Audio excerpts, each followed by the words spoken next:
That's always so fun when just the voice of God brings you on the stage. You're like, hello? Wow. Yes, I am Brit. Pronouns are she, her. I live in LA. I have the privilege of being a pastor at a church called New Abbey. Woo! See? All right. Some people in here are already tired of hearing me talk. I'm sorry. But it's a beautiful place, and like many of you, I started my faith journey in an area of church, in a brand of church, in a community that then, as I learned more about myself and embraced more about myself and loved more about myself, had to leave. And what a gift it is to find not only a place like New Abbey, but spaces like this, right? Where there's so much commonality. It just feels like family, even though I haven't met 90% of the room, right? Y'all get that vibe? Yes, okay. So this morning what I want to talk about, as I've been thinking and preparing for this, is I really want to talk about hope.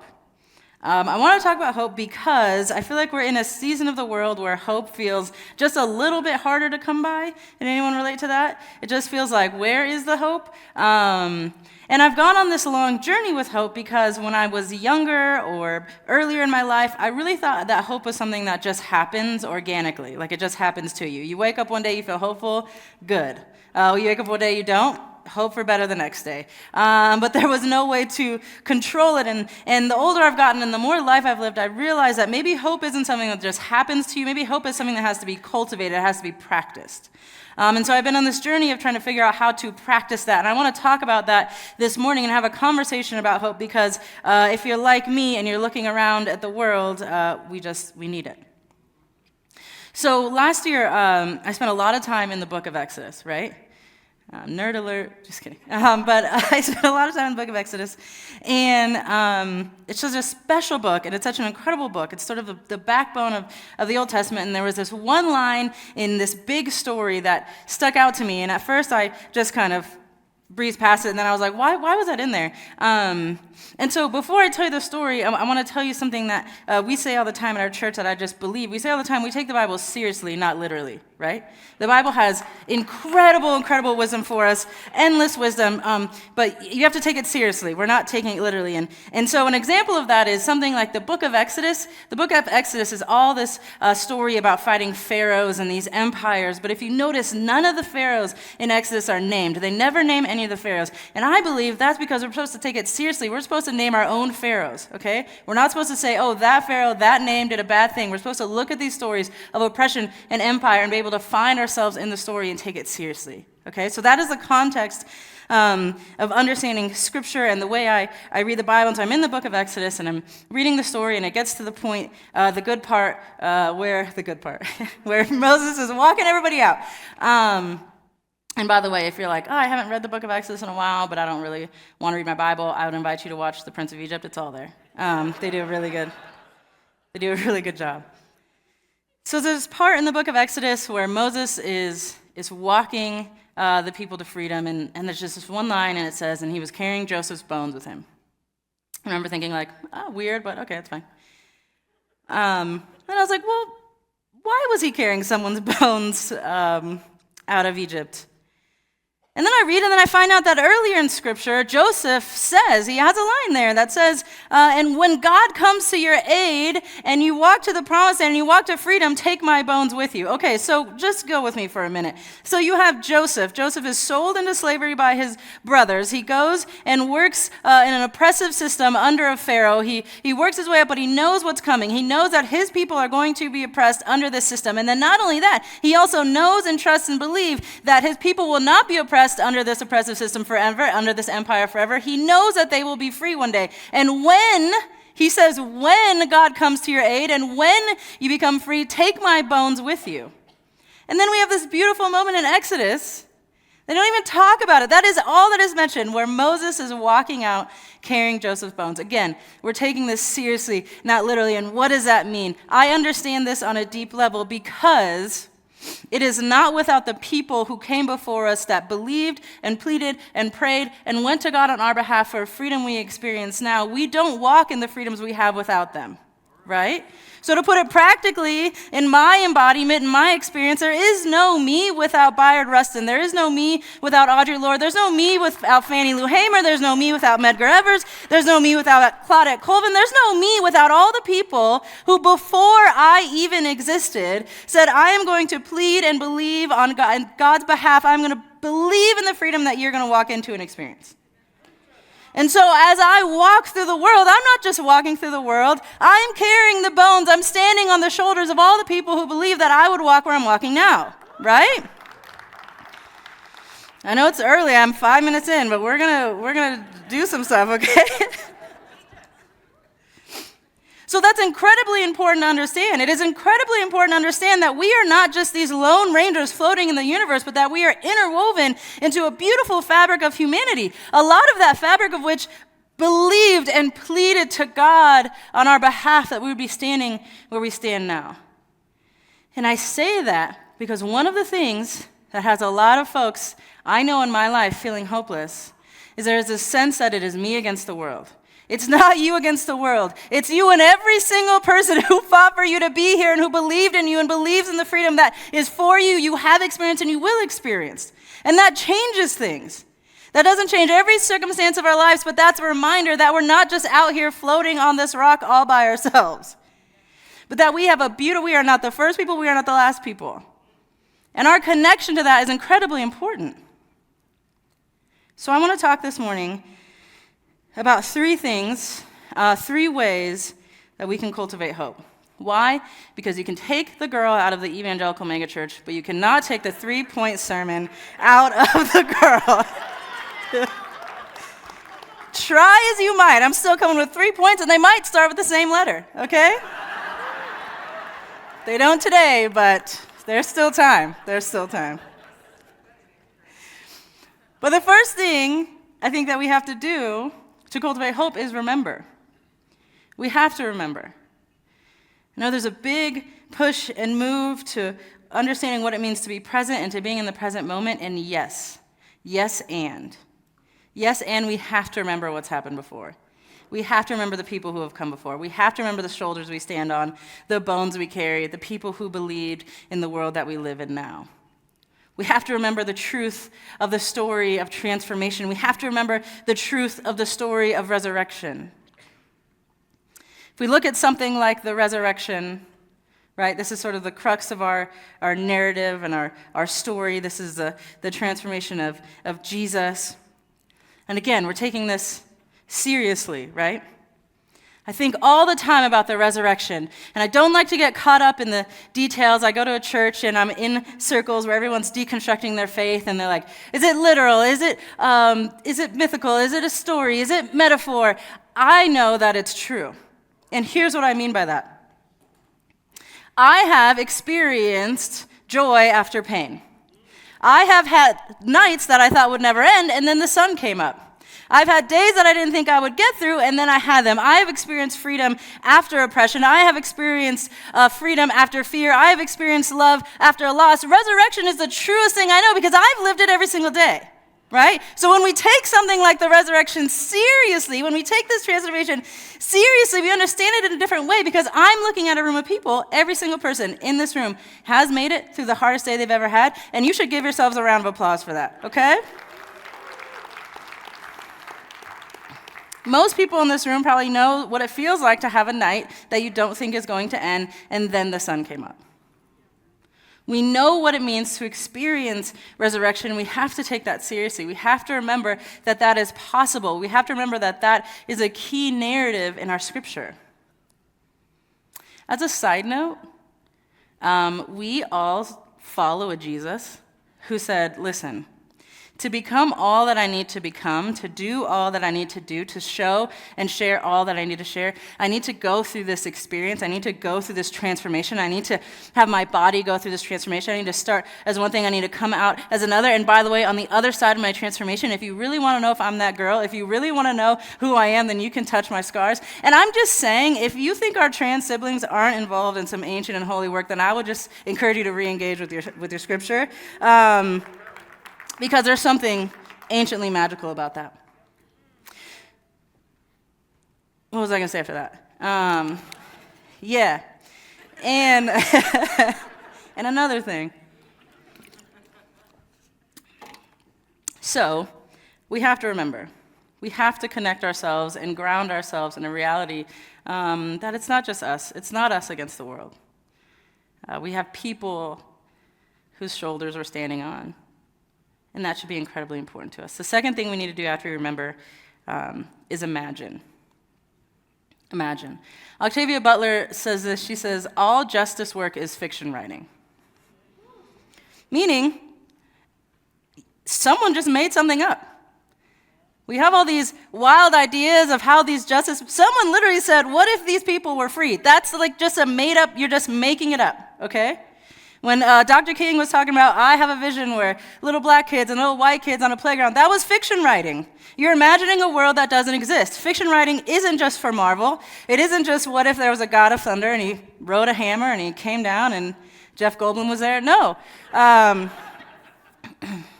It's also what if people were free, right? I live in Los Angeles, and yeah, cheer now, but no, I live in a city where we just signed a baseball player for $700 million, which is like the biggest, whatever, it's a lot of money. And we have thousands and thousands and thousands of people sleeping on the street every day. We need some fiction writing. We need a new imagination for how the city works. We need a new imagination for how people live. We need a new imagination for all of these things. And our imagination and our ability to write fiction and our ability to believe it is what we can do because we have this power of remembrance that's what everyone did before us. This is the 20th year of queer Christians getting into a room and talking because someone just made it up. Someone imagined that this room could be, and here we are, right? And that should blow our minds. It's all fiction writing. I say this a lot that being queer is one of the best things that's ever happened to me. Not the easiest, not even the safest, but the best. And one of those reasons is because embracing my queerness, understanding my queerness, and loving and living in my queerness allowed me to take walls that I thought were concrete and realize that they were actually sand. Rules that I thought you couldn't change, they're actually changeable. They're actually not even rules. Things that someone had said, things that felt impossible, they're actually very possible, okay? If you would have asked me 15 years ago, could I ever imagine the life that I'm living now? Not in a million years. Could I ever imagine the experience of love and acceptance that I just feel for myself? Could I imagine the marriage that I have, the little family that we're creating? No kids, but a dog, and we love him. Could I imagine all of these things? The answer would be absolutely not. But then breaking down the barriers and the boundaries of what family could look like and what relationships look like and what my faith could look like and what it means to be loved and accepted by God, and then how that changes the way I love and accept myself, and then how all of these things, right? Our queer identities, if we can understand and embrace them, they don't only break down walls of our gender and sexuality, they start to break down every wall in every area of our life. So if I can reimagine what family looks like, I can reimagine what career looks like, I can reimagine what homelessness in my city can look like, I can reimagine what love could look like, what freedom could look like. All of these things begin to break down, and everywhere in our society that we see walls, that we see barriers, we already know they're not real. We already know they don't have to stand. We already know there's a way around them because we've already done that. We've already taken something that says, this is the way it is, and we said, guess what? No, it's not. So how many other places then are we equipped to do that? I say this all the time, that the church is obviously in need of a little, she's not doing too great. And I think one of the ways that the church is going to experience its own transformation and its own resurrection, I think, is going to be led by the queer folks in those churches. And I say this all the time, and I don't think because we're more spiritual, or we have some kind of closer connection to God, or we're just more magical, I think it's because we already understand that just because things have been something doesn't mean they always have to be something, right? And we need to take that into our churches, into our cities, into our local governments, where our queerness is a gift. It's a gift that we get to share, and so much of that gift comes in our ability to imagine something different. And so if we're going to cultivate hope, we have to remember who came before us. We have to imagine a new reality. We need to write some fiction. We need to make some stuff up. I almost said a bad word right there. Progressive Christian spaces are so funny because you can get on stage and be like, God is trans, but then you're like, can I cuss though? Some lines still don't feel like crossing.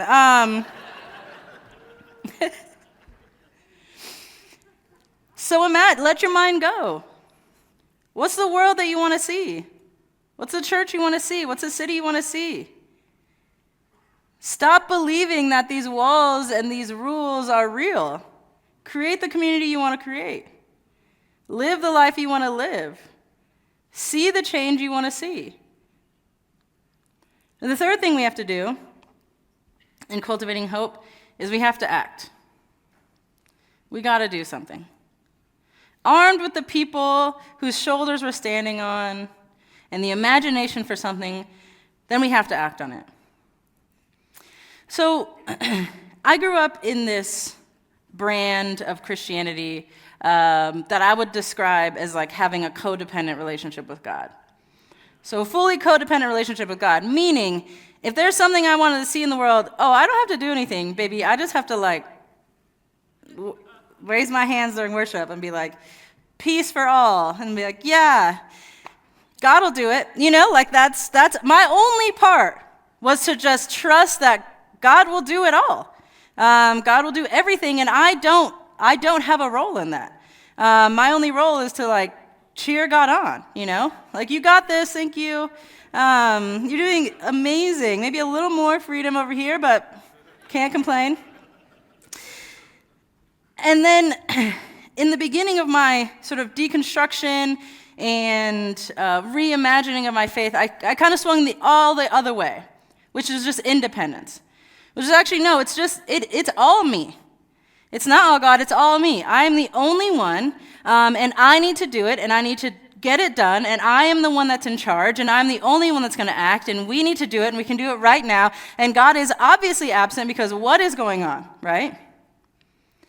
And I feel like codependence isn't the goal, and independence isn't the goal, but interdependence is the goal. Now standing firmly in a place where I believe we have to do our part, and God has to do God's part. And we need to understand the way that those two things work together. We have to be doing our part. We have to be acting on these things and believing that God will meet us in that work and do the only things that only God can do. It's like the story, back to the story in Exodus, right? You have Moses. Moses has to go up and stand up to the pharaohs. Moses has to get these people galvanized. Moses has to do his part. And then God meets and God does God's part. God says, I'll bring the locust. I'll turn the thing into a snake. I'll do the other things, okay? Again, I read it. It was last year, so I can't remember. There was a lot of things, though, that God did. And the sea parted, okay? It's coming back. And all of that is possible, but that's an interdependent relationship with God. That's saying, yes, I have to walk my little behind up to and confront the Pharaoh and then trust that God will meet me in all of God's power there. It's no longer a codependent relationship where we go to a mountaintop and we go to a retreat, and no shade to these things. But when we raise our hands and we sign the cards and we leave it all there, have you ever just had that moment of worship where you're like, everything about my life is going to be different now, and then you go home and your life's the same? Why? Because you have to meet God in that moment. You have to do your part. We need to do our part. We need to act on our part. And I know how difficult and overwhelming it is to look at a world and feel like your part will never be good enough. I know how that feels because I feel it. Because we're all looking at the same world right now. And what could my part possibly be?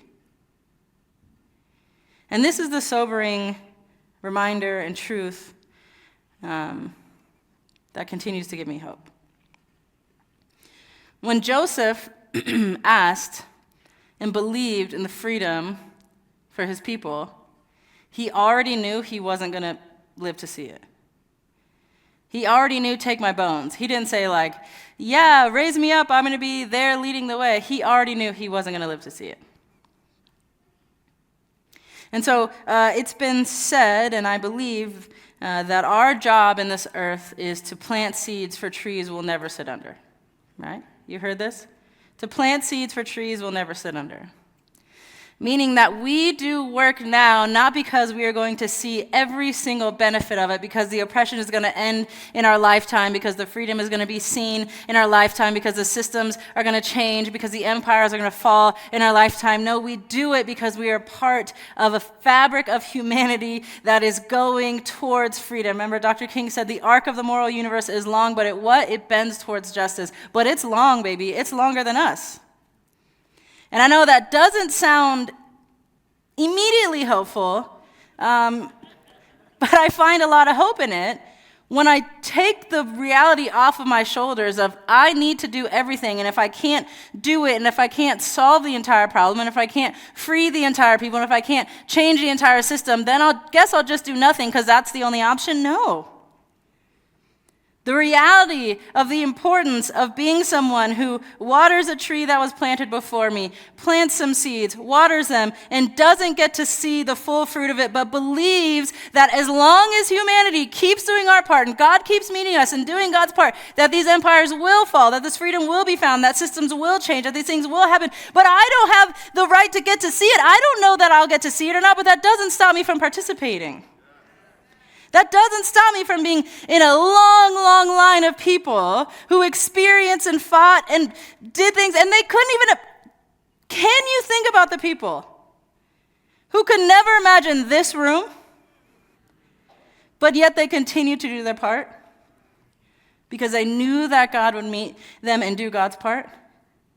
And here we are, a bunch of queer Christians in comfy theater seats, just having a little ball. Oh, Kiki and Albuquerque, okay? And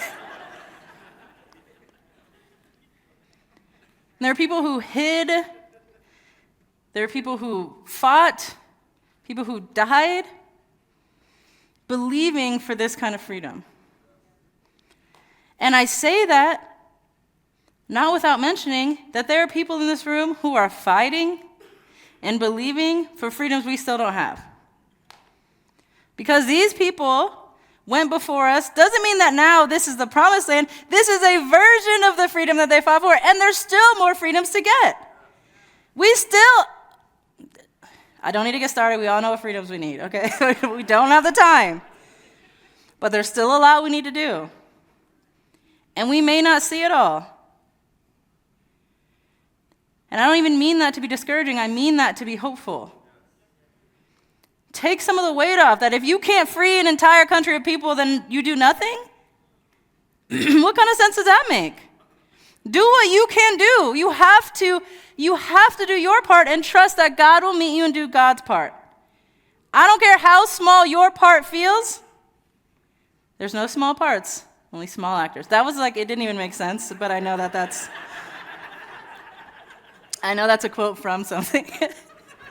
I don't even know what. ADHD. Okay, where was I? Do something. No.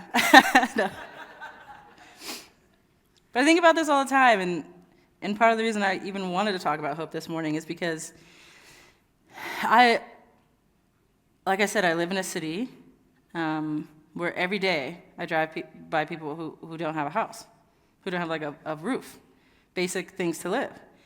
And then I get on social media, and I see more people who are being displaced for their houses. And then I see Florida trying to ban the dictionary. I'm like, that was not on my 2024 bingo card. And then I see more people being oppressed.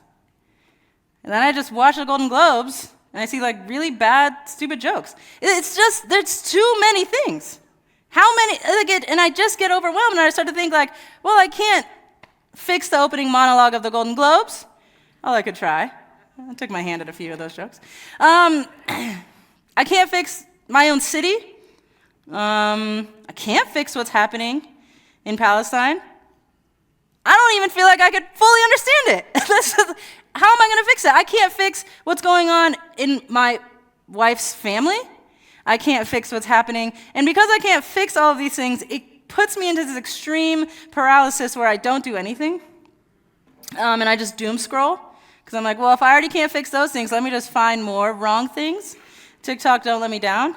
And I'm like, oh, I didn't even know about that going on in the world. Add that to the list of things I can't even fix. And I just scroll and scroll and scroll, and it's so bad. But what is centering me and grounding me and reminding me of the hope that is possible is the reality that it's not me against the world. That my job is to take my life and ask, what action am I uniquely qualified to take? What rooms am I in? What access do I have? What conversations are possible? What congresspeople can I email? What pharaohs can I stand up to? What empires can I try to take down? What small step can I do? What's my part? And then I pray and plead and trust and believe that God will do God's part. If you're in this room right now and you're feeling overwhelmed by all of the woes of the world, I want to invite us into a season of fighting for and practicing and cultivating hope. Hope not because we will see everything fixed and perfect in our lifetime, but cultivating hope because we know we are part of something bigger, a bigger fabric of humanity. That there are people before us, there will be people long after us. And our experience of connecting to that and watering trees that have been planted and carrying bones and standing on shoulders and whatever other metaphor you need to understand that we exist because people fought for us, however small. One of my favorite periods in history is the American Civil Rights Movement. And so the American Civil Rights Movement, it happened, historically, they really say it was this like 5-year period of time, but it was long before that and long after that. But there was so much happening. So much happened in a concentrated time to push our country forward in racial equity. I know what you're thinking, forward. But that's what happened in the Civil Rights Movement. So something about the Civil Rights Movement that blows my mind. So I used to lead these trips. Once a year, I would put people in a van, and we would drive through the South, and we would retrace the steps of the Freedom Riders.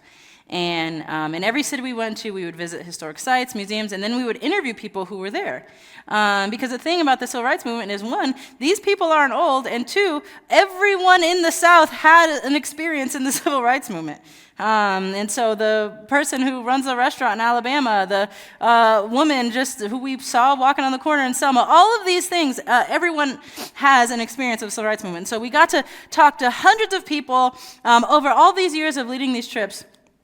And something that just continues to blow my mind is how many thousands of people it took coming from thousands of different angles in their own lives to make that movement happen.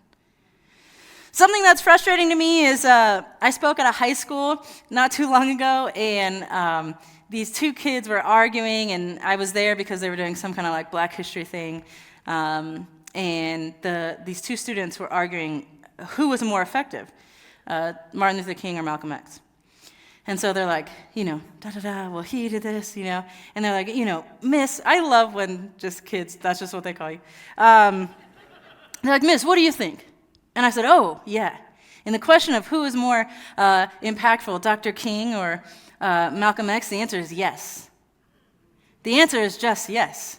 Because y'all don't understand how everyone from their own vantage point, with their own stories, with their own unique experiences, with their own influences, with their own people, with their own communities, everyone had to be moving to make that movement move. Everyone needed to be moving. There were people during the Montgomery bus boycott, the bus boycott that lasted over a year long, where everyone boycotted the bus. Do you know that there were these things called block leaders? And block leaders were just people in neighborhoods who happened to have cards cars, and then every week they would get the grocery list and the medicine list and the list from their community, and then they would go to the store and they would take their kids and they would make sure that they got all the groceries and all the medications and all the things that they needed for their street, for their block, because they were the block leader.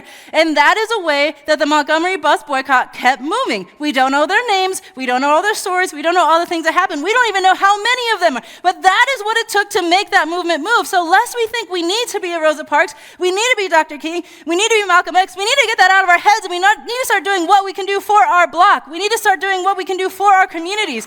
We need to take the action that we have. Everything happening in the world right now is going to take all of us coming from every angle.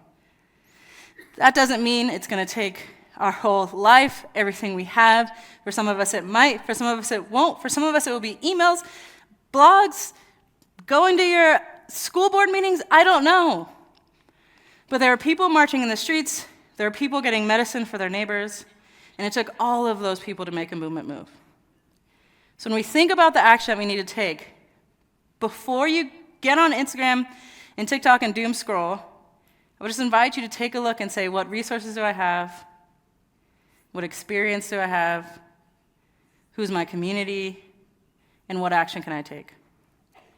Do your part, and I'm in a room full of people who trust and believe and know, because we've experienced, that God will do God's part. We have to act. So the band's going to come up. Thank God, because they're fire. Yeah, make some noise for this band. And I just want to leave you all with this.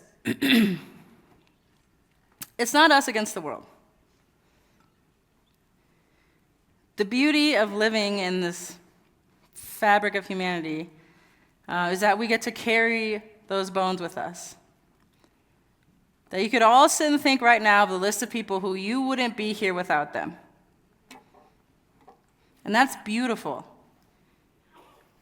So knowing that we're not alone, knowing that transformation and resurrection is possible, that these things don't last forever, that there's joy after pain, there's freedom after fear, then what world do you imagine? What specific world do you imagine? Take your divine imagination. What is that world? Mine is my city. My city where people do not sleep on the streets. That is the world I imagine. That is specific to me because I love that city. And I love all the people in it, and I want us to just have some basic needs. But think about yours. And yes, there's a lot of things in the world that maybe you can help, maybe you can't, but think about what your divine imagination is asking of you. And then act. Maybe it's not so big. Maybe you feel like it's not doing anything. I guarantee you it is. Not only is it doing something, but it's also giving God an opportunity to meet you in the work. I feel hopeful, not because I'm going to see it all change, but because I get to participate in the larger narrative that has always been happening and will continue to happen long after me. And that's beautiful.